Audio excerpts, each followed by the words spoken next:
हाँ जी, देखिए क्या two particles of mass 2m, p of mass 2m and q of mass m, p of mass 2m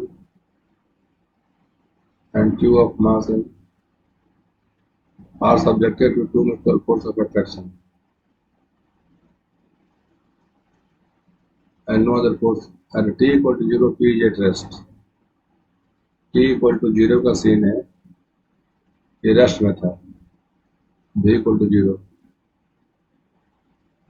rest, and point O is moving just at point O, ये वाला point O है, और q is moving away from a speed 5v, ये जा रहा था 5v से।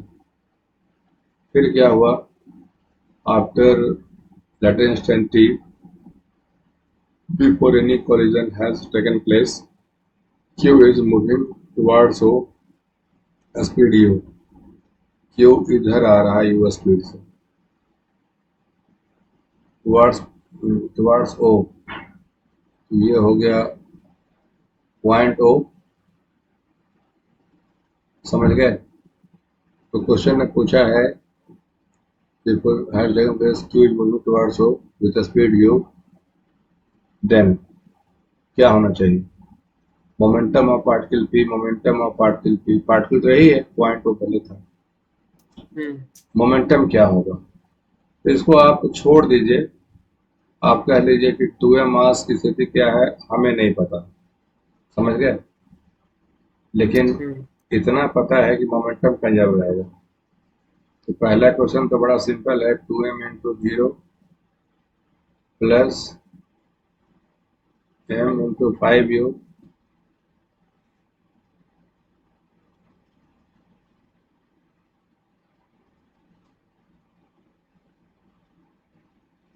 2m into 0 plus m into 5u will be equal to 2m plus m।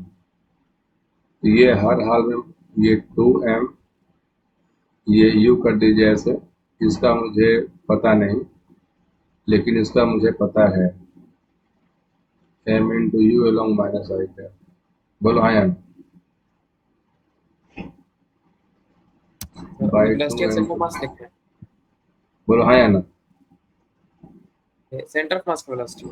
हाँ, एक्सटर्नल फोर्स काम कर नहीं रहा है, internal force centre of mass के मौसम को इफेक्ट करता नहीं है, ये तो लिख ही सकते हैं ना। ये 3m कैंसिल हो गया, yes sir. 5mu will be equal to 2m 2mv plus mu along minus I. तो ये हो गया 5mu along plus I plus mu I cap equal to 2mv, 6mu by 2m I cap equal to v।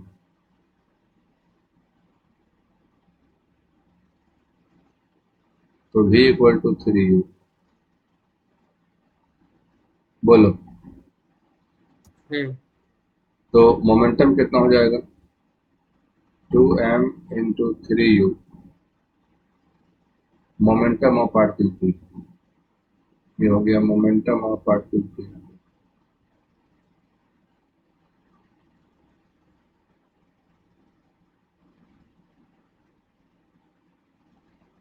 ठीक है, 6mu along आई cap बराबर momentum of particle, सही है। हाँ। तो ये तो सही हो गया बी ऑप्शन।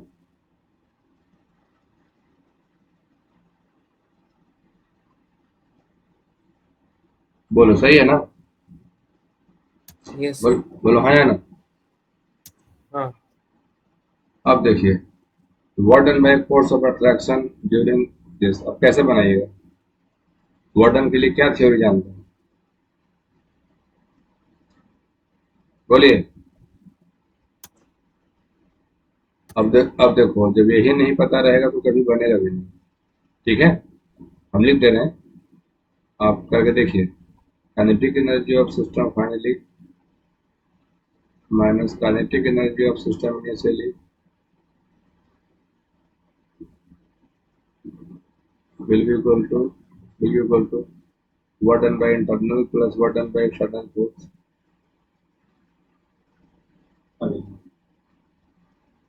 ये मंजूर है इतना हम्म, पढ़े हो ना? yes sir.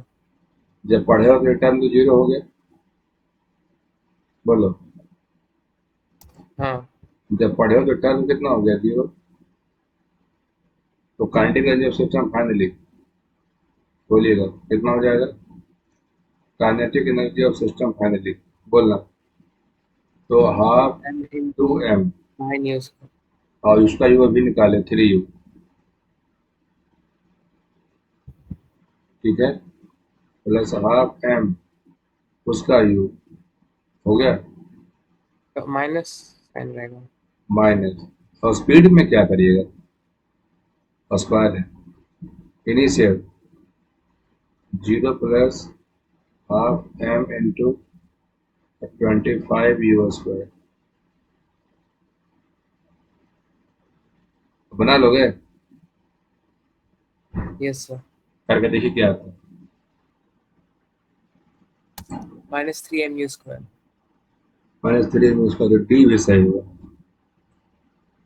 तो इसका एक करेक्ट ऑप्शन डी आया। और उधर मोमेंटम वाले पार्ट से क्या, मोमेंटम वाले पार्ट से क्या मिला? बोलिए। velocity और momentum. बी ना? हम्म, आंसर मैच कर लीजिए। yes sir.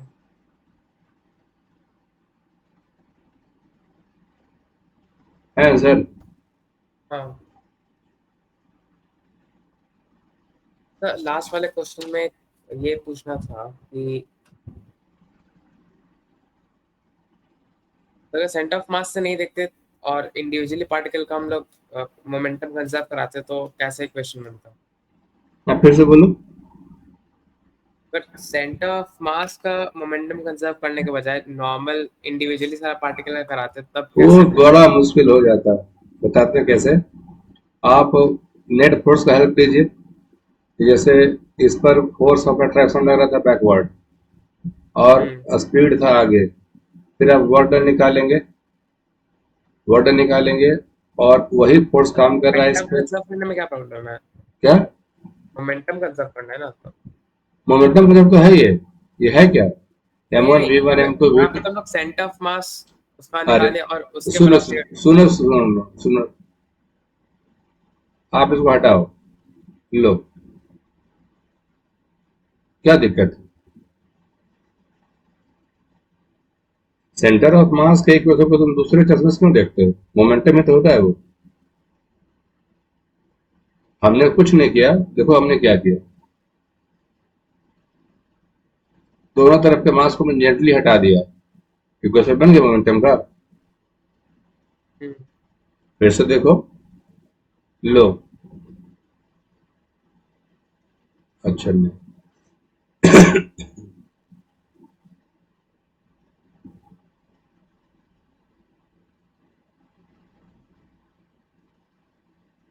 देखिए हट गया ना। ये क्या है? और से देखिए, ये है क्या? m1 v1 m2 v2 m1 v1 dash m2 dash है तो। इन्हें मोमेंटम को कंजर्व किया गया. हाँ, दूसरे कंफ्यूजन में नहीं रहना है। सेंटर ऑफ मास और मोमेंटम एक ही जैसा चीज है। ओके. बढ़े?